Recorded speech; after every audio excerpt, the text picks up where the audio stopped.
It's time to eat. What are you hungry for? Sit down and get ready to consume an abundance of fantasy football knowledge from Ross Tucker and John Daigle. Feed me now. I'm starving. On the Fantasy Feast Eatin' podcast.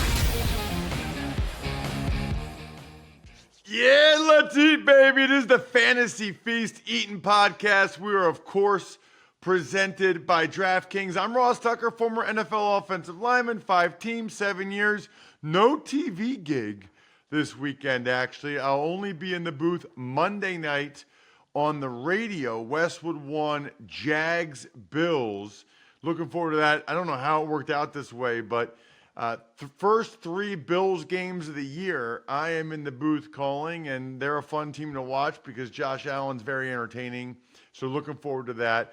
Appreciate those of you that engage with any of our shows on social media, any of our posts. I'm at Ross Tucker NFL.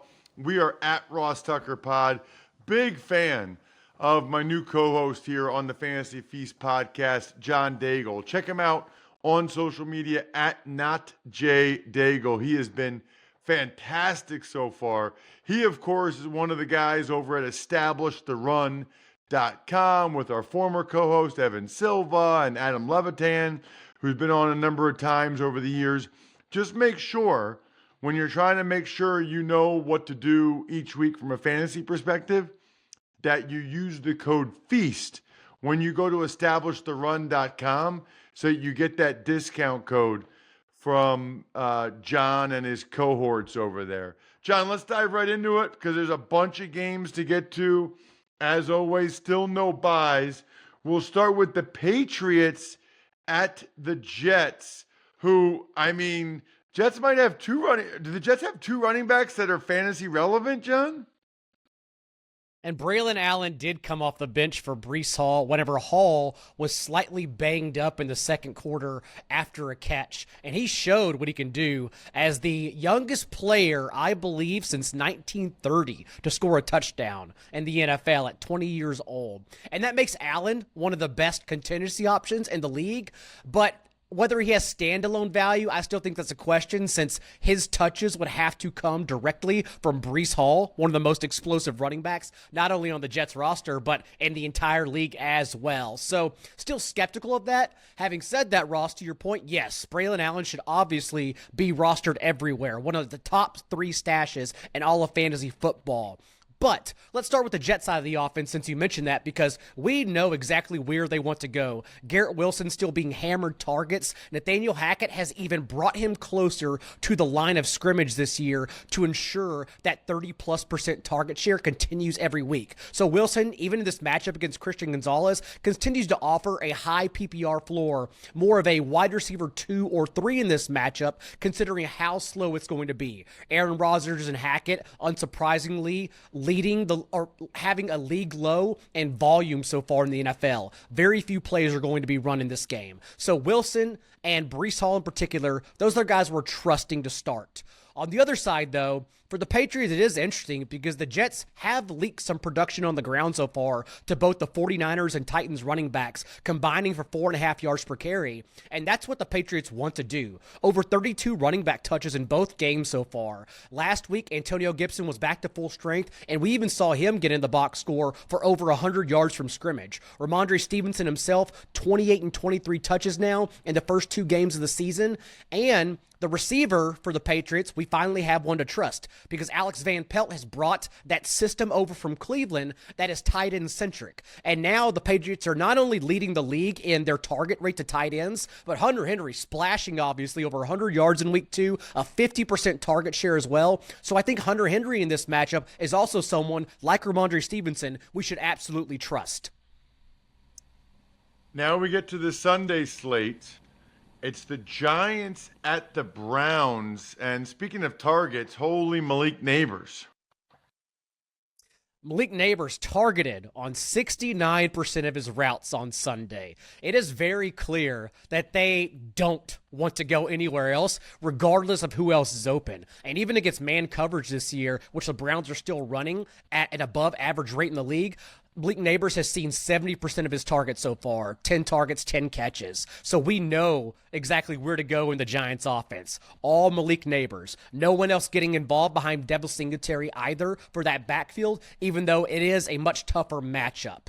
On the other side of the ball, though, we know the Giants defense is susceptible, and it's interesting because they're trying to get Amari Cooper involved. Cooper still has 17 targets. I know his fantasy managers are definitely frustrated right now because Jerry Jeudy, who only has 14 targets, continues to outproduce him in the box scores. But right now, it's literally just because Deshaun Watson and Amari Cooper are out of sync. The fact they're still hammering him with targets and that David Njoku will probably still be injured and out for this game tells me we should still be starting Cooper, and he's a buy low option in fantasy right now. So I do not mind going right back to the well with Amari Cooper as a wide receiver 3 in this matchup.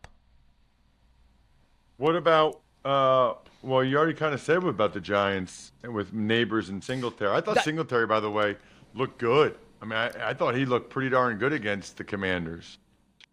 And we'll talk about that Commanders' run defense because they have an interesting matchup to get Zach Moss going on Monday night later on in the next episode. But something I didn't touch on was the Browns' backfield because I believe I even mentioned last week how we should have a lot more confidence in Jerome Ford coming off 82% of the backfield's touches. They seem to trust him. And although he was very efficient, explosive in week 2 against the Jaguars, they pulled the rug out from under us. They got Deontay Foreman more involved for 15 total touches, 14 carries overall. So it seems like Ford, although we can still use him as a flex option, an RB3 or 4, we just have to wait and see if that's how they're going to show their cards every week, or if Foreman was just a 1-week blip on the radar. Foreman, though, right now, at least for that usage, should be picked up on waiver wires.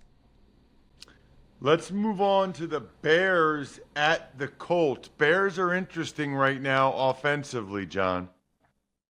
Interesting is one word to put it, as Caleb Williams has averaged less than 4 yards per attempt under pressure. And I don't want to make that just an offensive line stat like everyone's doing because Caleb Williams has to have his share of the blame. Missing some easy, timely routes to DJ Moore in particular these first 2 games. That is probably just rookie rust, maybe a little bit of nerves. The offensive line also, that interior especially, Nate Davis, my word, should carry their part of the blame as well. The good news is, a lot like the Commanders defense that we talked about that fixed the Giants offense in week 2, the Colts defense fixes all. I know everyone's going to go directly to the ground and assume DeAndre Swift in his amazing start, and he is. I don't think we're going to get 30-plus carries like Joe Mixon got in week 1 and Josh Jacobs successfully got last week, but DeAndre Swift should be more of an RB2 in this game because, as we've seen, you could have a career day against this Colts front 7. What's sneaky is that Juju Brents, one of the Colts' top corners, was also lost for the year last week, unfortunately. So the Bears can also use this as a get-right game for Caleb Williams in the passing attack. We've seen DJ Moore continue to be hammered with targets, but again, just hasn't got there in the box score yet. I think it's coming. I think the Colts defense is susceptible enough where this is finally a game where Caleb Williams is not constantly under duress and can get it going. So I do like Caleb Williams as a fringe QB1 for Superflex leagues. I like going right back to DJ Moore, and we'll have to just wait out Keenan Allen's injury because if not, the matchup is good enough to consider Rome Odunze a flex-based start as well. Last week, John, you talked about Anthony Richardson only had 9 completions, but 3 were over 50 yards, and we were excited about that. What about now? How are we feeling about Anthony Richardson after that Packers performance? He's still showing us he's a player that is developing. And in development, it comes with the highs and lows, as you know. And so it can look like 9 completions, 3 going for 50 yards, and 20-plus fantasy points in week 1. It can also look like how it looked last week, unfortunately. But still a high floor option, given the fact that he's taking off at will and providing us those extra rushing points that we love in fantasy. Right now, I understand Michael Pittman is being hammered for a team-high 30% target share on that team. but it's really coming closer to the line of scrimmage. There's arguably no ceiling in how they use Michael Pittman to get him targets. So, yes, continue starting Michael Pittman, especially in PPR leagues, as a wide receiver 3 or 4, but maybe even someone I'm looking to trade and get off of, because I question his ceiling in this offense. Whereas we've seen now, with a 15.5% target share in week 1, 26% in week 2, Alec Pierce is the player who's really standing out. He's the one who runs those deep ceiling routes that whenever Richardson gets free, as you saw in week 1, can just launch and deliver a dime and even score 14, 15 fantasy points on a single throw and catch. So Pierce is a player that I think has gotten higher in my rest of season rankings. Probably a wide receiver 3 or flex option in this matchup, despite the Bears defense quite clearly being one of the absolute best in the league. Yeah, they're definitely legit on that side of the ball. Speaking of legit, we got a pair of undefeated teams. Texans at the Vikings. Curious to get your thoughts on this one. Last week we talked about it, how I was concerned about the Vikings ceiling without Jordan Addison and TJ Hawkinson. Whenever you're plugging in Jalen Nailor as your wide receiver 2, I just question if you can get the job done against that 49ers defense. But if it were not for Clint Kubiak, and trust me, we'll get there soon, then Brian Flores and Kevin O'Connell would have been the headlines of week 2. They would have been the cover images of every week 2 recap because they did such an amazing job. I don't think people realize that in the fourth quarter of that game, whenever it was still a one-score contest, both Justin Jefferson, out with a quad injury, and Aaron Jones weren't available. And Kevin O'Connell still got it done and scheming up Jalen Nailor for a red zone touchdown and just continuing to use Ty Chandler for splash plays. Right now, regardless of the defense, Sam Darnold through 2 weeks is the QB 10 in fantasy points per game, and you just have to trust it because he's a player in a pass-happy scheme under a very intelligent play caller in Kevin O'Connell. So I still like starting Sam Darnold as a fringe QB1, definitely a strong QB2 in Superflex leagues in this matchup, and cross your fingers Justin Jefferson is available. It sounds like Jordan Addison may be even close to returning as early as Sunday, so we'll just have to see how it shakes out. But if both Jefferson and Addison are out, then yes, go back to Jalen Nailor as a wide receiver 3 and flex option, and certainly use Ty Chandler pending Aaron Jones' injury status. It's something we're waiting for Friday. On the other side of the ball, for the Texans offense, I think that's where it becomes the real chess match here because the Texans really haven't been asked to deliver through the air just yet. They had some missed opportunities. Tank Dell with that would-be touchdown dropped. Maybe that was a missed delivery by C.J. Stroud to fingertips on Sunday Night Football. A tough matchup in Week 1 as well. I talk about it every week so far on this show. We know Brian Flores is going to blitz. C.J. Stroud, as a high IQ quarterback, has unsurprisingly been one of the best quarterbacks in the league against the blitz. 8.7 yards per attempt, 9 touchdowns last year whenever sending 7+ guys. So I think CJ Stroud in the passing game can have success here. And if that's the case, the top 2 wide receivers for him, in my opinion, are clear that it's one, Nico Collins, who is on a trajectory to Jupiter right now as a top 5 receiver the rest of the season, and Tank Dell. I know it doesn't look like it in the box score, but Tank Dell has just had some missed opportunities like I talked about earlier, where it's just barely tip passes off the top of his hands. He has a much higher depth of target than Stephon Diggs, who's really being used in front of the line of scrimmage as their possession slot receiver. So I still think Tank Dell is not only one of the best buy lows in all of fantasy football, but someone I still want to start as a wide receiver 2, a top 24 option in this matchup. Smirnoff is the perfect vodka for crafting delicious cocktails, easy to make and versatile for any and all fans over 21. It's the world's #1 vodka and official vodka partner of the NFL. Grab a bottle of Smirnoff at your local retailer and head to Smirnoff.com to find recipes of delicious cocktails perfect for game day. Please drink responsibly. Smirnoff #21 vodka, distilled from grain, 40% alcohol by volume. The Smirnoff Company, New York, New York. Please not share with anyone under legal drinking age. Okay, let's talk about the Eagles and the Saints. What is going on with the Saints, John? Clint Kubiak the next great head coach through 2 games, has made life easier for Derek Carr and the Saints offense as a whole. A league high 50% of play action through 2 games, and Derek Carr from play action this year, 71% completion rate and 13.5 yards per attempt. Absolutely destroying. They turned who the league thought was a rotational deep threat in Rashid Shaheed into a top 36 wide receiver for fantasy for the rest of the season. A 20+% target share in all 2 games so far for Shaheed, who's being used on jet sweeps and on slant routes to just move the chains. Not only that, but the box score hasn't helped Chris Olave just yet. Like Tank Dell, some missed opportunities out on the field. But coming off of week 2 and a 40% target share, I think Chris Olave is one of the most obvious buy lows in all of fantasy football. And honestly, you only have one more chance to buy him low because, Ross, I'm going to kick it to you here. What's going on with this Eagles defense that had the defensive coordinator change, bolstered in offseason signings and through the draft, and yet they're continuing to get beat not only in the secondary, but on the ground as well as early as Monday night. Over 8 yards per carry against Bijan Robinson, 9 carries for over 50 yards for Tyler Algier as well. It's not good, yeah. I mean, listen, they can't really stop the run, and they can't really rush the passer. That math don't work. That's not good. As long as you can do one or the other, you can kind of scheme and help the other aspect of it. But if you can't do either, then you really got problems. Yeah, so I think it's just another week to get very high as a QB1 on Derek Carr and start all your Saints, literally all of them. Not only that, but for the Eagles side of the ball, I am a little bit worried because without A.J. Brown, I know we got some cute catches over the middle from the slot from Britton Covey, but when we're talking about A.J. Brown missing 1, maybe 2 more games, just stuffing Britton Covey in the slot and asking him to do that much as a possession receiver isn't really a game plan. That's just hope. You still have to have someone beat coverage on the outside, and Jahan Dotson on 58 routes with the Eagles has been targeted twice. He's clearly not that dude. And so outside of Devonta Smith and Saquon Barkley, whose target share did increase 17.5% on Monday night without really A.J. Brown or anyone else getting involved, there's really no one else to trust. Like, it's Smith, Barkley, Jalen Hurts, that's about it. Chargers, Steelers, another matchup of 2 undefeated teams, 1 o'clock Eastern.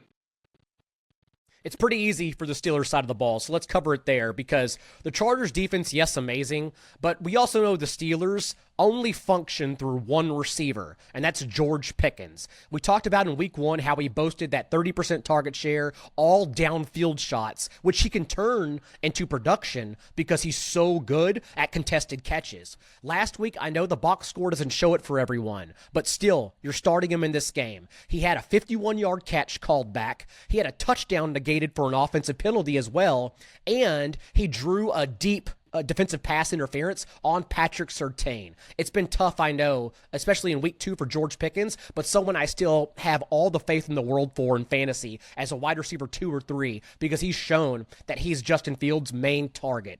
Fields also you can start up, if only for his 20-plus carries so far, the 3rd most at his position, offering that high floor as a QB2 for Superflex leagues.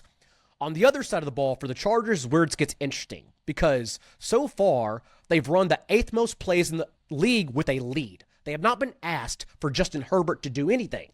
And that's why when you watch Justin Herbert film, it's pretty boring. He's only been a conductor of that train. It's been J.K. Dobbins and Gus Edwards just leading the way. And J.K. Dobbins has had it great so far in 2 soft matchups against the Panthers and Raiders. But this is the toughest test to date. The Steelers' defense so far in every aspect of the game has been amazing. I think it's a situation where the Chargers are finally going to have to pass the ball to be efficient. So we're still comfortably starting J.K. Dobbins as a top 24 running back, but I do want to be higher and suggest everyone pick up Quentin Johnston on waiver wires because so far, as what seemed like a failed pick in 2023, he's been much better this year. 20% and 35% target shares through 2 games. He leads the Chargers in basically every number receiving, and he's shown when he's being used as a slot option on crossing routes closer to the line of scrimmage, he can deliver yak like a bigger Brandon Ayuk. Last year's coaching staff with Brandon Staley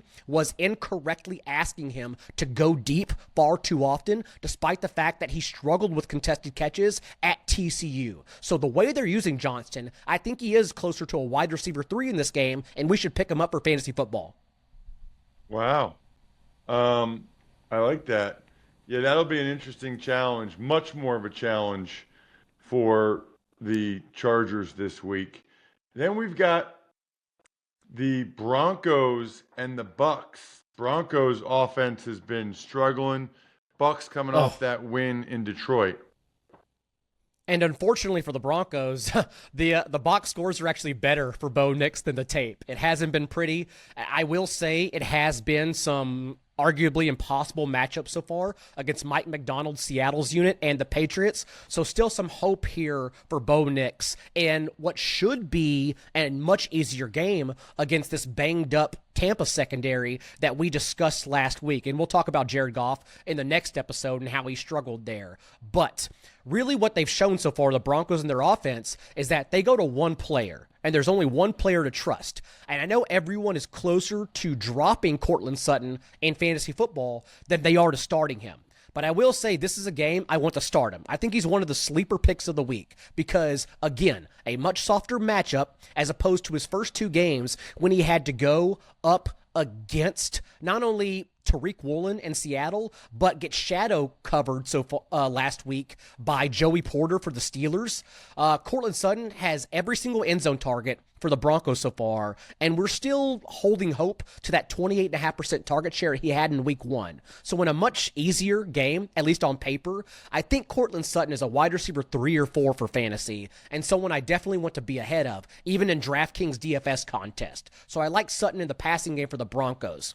On the other side of the ball, it's going to be a tough matchup for Baker Mayfield, who has been a top 12 quarterback so far, but we know exactly where to go because Chris Godwin has been on an absolute tear. They moved him back to the slot ahead of this year, and I don't think it's shocking that the same area where he just owned the field with Tom Brady for all those years, like finally, and getting away from the boundary and being pushed to the middle again, he's a top 5 receiver in fantasy. Baker Mayfield has leaned on him. I know his 130 yards came all in the first half last week, or his 100 yards all happened in the first half last week, but he's clearly shown that Baker has developed all the rapport in the world with him. So Chris Godwin's still a player we trust. Mike Evans is going to get the Patrick Surtain matchup, so a little less excited about him.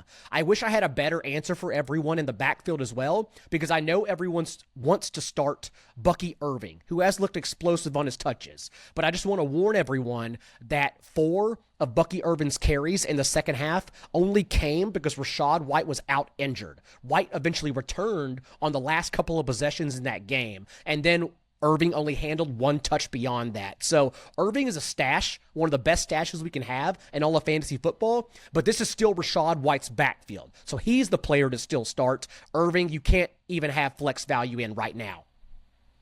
You can have Labatt Blue Lights whenever you want. They're delicious, especially when you're watching football on the weekend, following your fantasy squad. Live life to the power of we. Always enjoy responsibly beer. Labatt USA. Buffalo, New York. Let's get to the Packers and the Titans to wrap up the 1 p.m. Eastern slate, John. And the Packers did exactly as you and I talked about last week, where everyone was just betting on DraftKings the Colts to win that game outright. But we were saying that Matt LaFleur is too good of a play caller to just lay down and die. He was going to figure something out, and it's going to be a week-to-week game plan for as long as Jordan Love is out. And that's why he handed Josh Jacobs 30-plus carries. He got both Christian Watson and Jaden Reed involved on end-arounds. He just manufactured everything closer to the line of scrimmage to have yards after the catch and move the chains that way.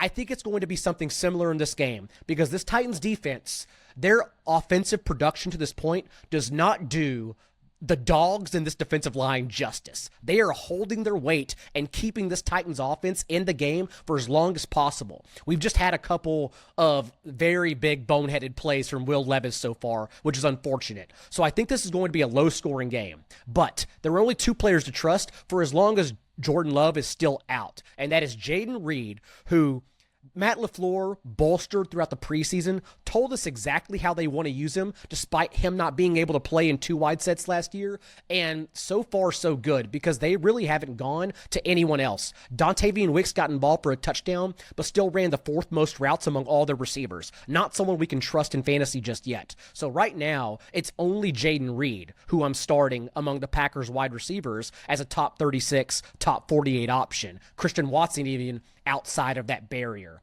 And of course, we're going back to Josh Jacobs as a top 24 back, despite it being a tough matchup.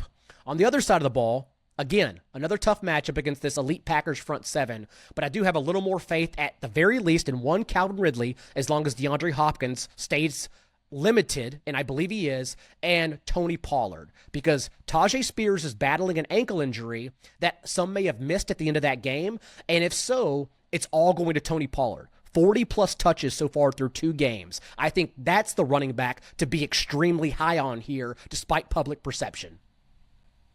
That's the voice of John Daigle at NotJDaigle on social. I'm at Ross Tucker NFL. We are at Ross Tucker Pod. Remember, we do this show twice every week. Make sure you're subscribing for episode number 2, the late games and the Monday night doubleheader. I'm stuffed. Thanks for tuning in to Fantasy Feast. Make sure to also check out the Ross Tucker Football Podcast, Even Money, and College Draft, all on the DraftKings Network, YouTube, or subscribe to the podcast on your favorite platform.